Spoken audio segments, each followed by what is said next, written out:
আল্লাহ মাফ করে দিলেন মাত্র 10 সেকেন্ডের একটি তওবায়। হ্যাঁ, ঠিকই শুনছেন। কিন্তু এটা কিভাবে সম্ভব হলো শুনেন।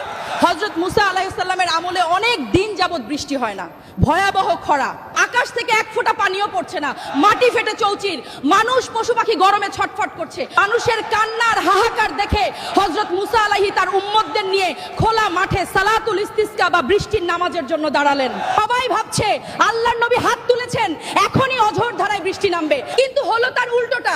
বৃষ্টি তো হলোই না, বরং রোদের তাপ যেন আরো বেড়ে গেল, আগুনের মতো গরম বাতাস বইতে শুরু করলো। নবী মুসা অবাক হয়ে আল্লাহকে জিজ্ঞেস করলেন, হে আল্লাহ, আমরা তোমার কাছে বৃষ্টি চাইলাম আর তুমি তাপ বাড়িয়ে দিলে, কারণটা কি?